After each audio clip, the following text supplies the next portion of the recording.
What's up, guys? This is the Gospel According to Mark with a C. He is I, and I am he. Just taking some time to tell you exactly what's on my mind. Thank you for joining me once again, my friends. And guys, I want to have a little word with you about the 11th commandment.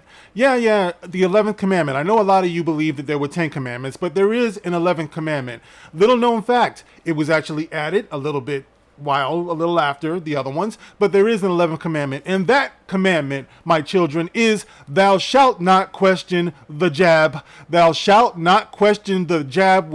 Questioning the jab will send you straight to hell. And we all know what I'm talking about here, guys, because on social media, there is one way to get your ass checked super quick, fast, in a hurry, and that is to question. When you see some of these people who are so-called dying suddenly and they're just passing out cold on the floor and all that stuff, the last thing that you're allowed to do is maybe speculate. Was he vaccinated? Ah! Shut up! Shut up! Don't you ask that question. Get out of here. You're being disrespectful to the family. Don't you do that. You deserve to burn if you do this. All right? So we've all learned this. You're not allowed to even speculate. And of course, nobody is forthcoming about whether or not they had the jab once this happens to them, which is super frustrating because I believe that in this day and time, this is something that we should do for our fellow human being. We should let them know if we're feeling any of these side effects, because right now, what we're being told is that it's super rare. So rare, in fact, that you don't need to be asking questions about it. Because, of course, if you ask Fauci, questioning me is like questioning the science, and you can't question the science. I am the science. So that is the official standpoint on that. We're not allowed to question it at all. You tippy toe around that body that just fell out in front of you. It happens all the time. And of course, it does happen all the time. People do pass out. People do die suddenly. They do. But what we're talking about, those of us who are asking these questions, we're talking about the rate of occurrence. And if you've been paying attention, you might have noticed that the rate of occurrence of people just dying suddenly, just passing out in peak condition, people who normally would not, has been on the rise. I know a friend of the family. They had a 6-year-old child who had a stroke. A stroke. So you ask questions. Why would this 6-year-old have a stroke? What has changed in the last couple of years that would maybe contribute to some of what we're seeing out here? Let's see. Let's look at their diet. Let's look at the climate. Let's look at the stress levels in their lives. I mean, you can look at everything, but the one thing you can't look at is the jab. You leave that jab alone. Don't nobody talk about my jab. It's like my grandmama. Don't nobody. What's that you said about my jab? Don't you do it. You know what I mean? So you're not allowed to do this, right? We're not allowed to speculate. And the frustrating thing is that people are not being forthcoming about this. Now, what I want to talk about in this video right here is we actually do have somebody who talked about their vaccination status and the reasons why they have suffered the way that they're suffering. And this is a professional athlete. This is the reason why I want to do this, because of course you have a lot of people out there who are talking about their experience after having the jab, their negative experience where their health has declined. I know some of them personally, but nobody cares about these people. Nobody wants to hear about them. Shut up. If it happened to you, why is it not happening to me? But the problem here is that although we're being lulled to sleep because in a lot of ways the mandates have been lifted, all of the requirements to get jabs has been lifted, so a lot of us think that it's over. But it's not over because nobody measured the long-term effects of these things. So when you have such a large percentage of people who actually took the jab, well, it's never over because you don't know what's going to happen in the next 5, 10, 15, 20 years. All right? So when you see these stories, you're kind of forced, if you have half a brain, to wonder, when you see this, could it have anything to do with that? Could it have anything to do with the fact that they took this jab? Especially when you keep in mind the fact that they said that even though it's a small chance, it is listed as a side effect. Like having things like myocarditis, stroke, all of these things, right? So anyway, we have this story here that I want to go over. And I want to point out to you how the goalpost is being moved right? This is a tragedy, guys. And I saw this on Outkick.com, and I want to read the headline to you here so we can get into this story. The headline is, Professional basketball player dies of heart attack. Previously blamed COVID vaccine for myocarditis. Basketball player Oscar Cabrera Adames died this past Thursday, of a heart attack while undergoing a stress test at a health center in Santo Domingo. He was just 28 years old. Rest in peace, young man, and condolences to his family. All right, but let's go on with the story. Dominican sports commentator Hector Gomez announced the news on Instagram. Cabrera suffered from myocarditis, a disease that can reduce the heart's ability to pump blood. Following his death, social media posts surfaced where Cabrera claimed the heart condition came from 2 doses of the COVID vaccine, which he was required to get for work. And let's get into the words. Now, this is actually being interpreted because I believe he speaks in Spanish, but this is what it says here. These are his words. I got a damn myocarditis from taking an effing vaccine. I got 2 doses of Pfizer, and I knew it. Many people warned me, but guess what? It was compulsory, or I could not work. I'm an international professional athlete, and I am playing in Spain. I have no health problem, okay? Now keep that in mind, guys, for all of the people who will say, you don't know what his history was. You don't know. It says right here, he's saying, I have no health problem. Nothing. Not hereditary, not asthma, nothing. And he wrote nothing in all capital letters, okay? I love and respect this man because so many people are not doing this. This is what we need to do for one another, so maybe we can stop these things from happening. We can get people treatment who need the treatment. Okay. He goes on to say, I suddenly collapsed to the ground in the middle of a match and almost died. Yeah, the video is out there. I saw it. It's just one of the many videos that we see of people passing out that everybody just likes to brush off. You know, oh, it happens. All right, so yeah.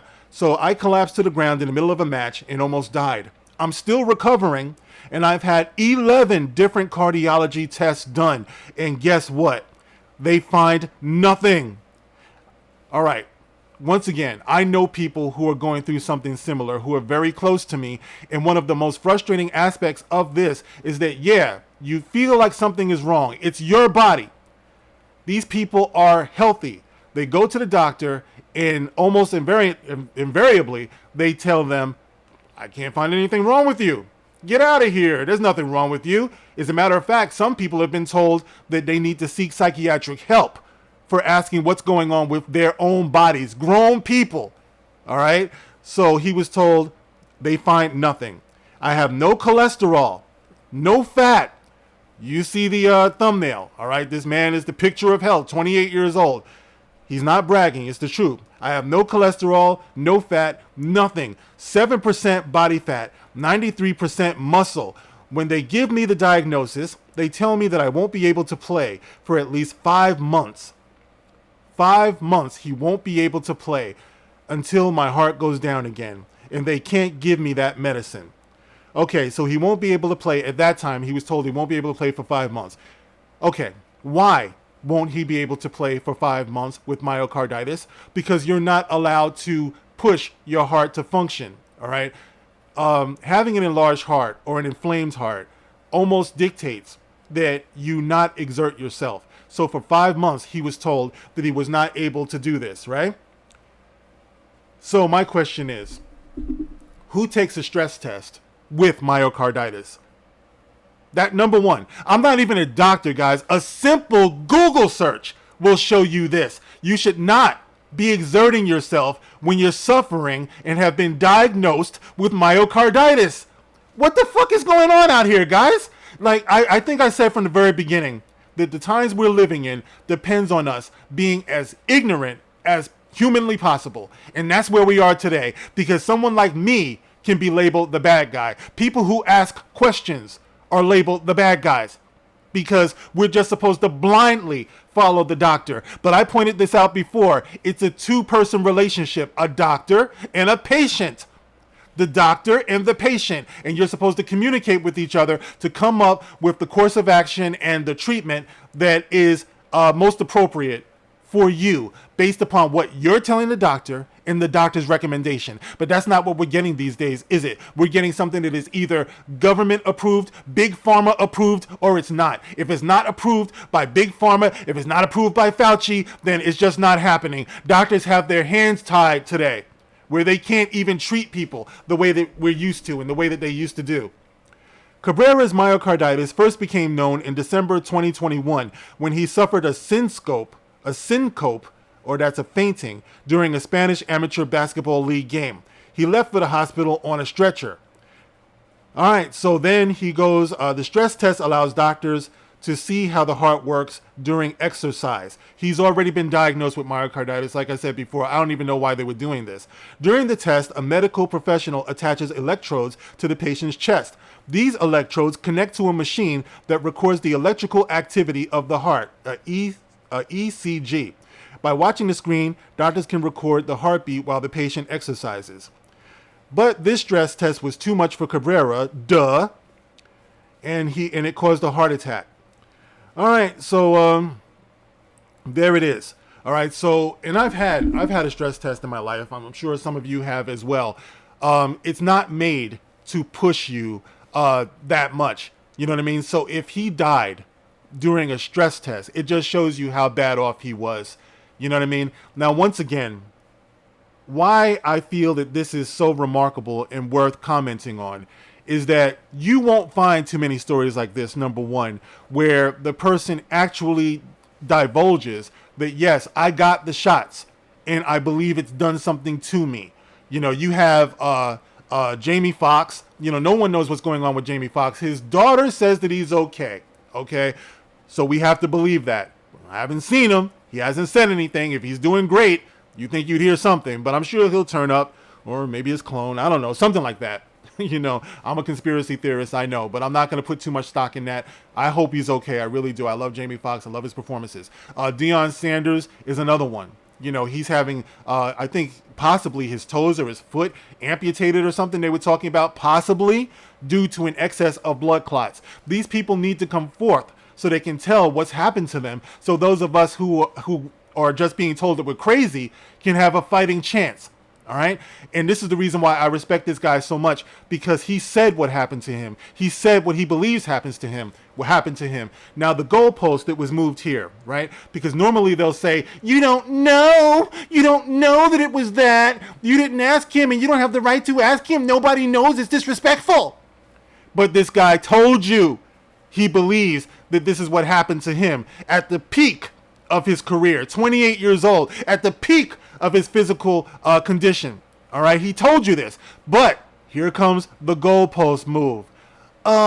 He's not a doctor. He doesn't know what happened to him. How could he possibly know? This is what I hear people saying in the comment section. He's telling you something is wrong. When a woman says something is wrong with their body, you're supposed to believe the woman.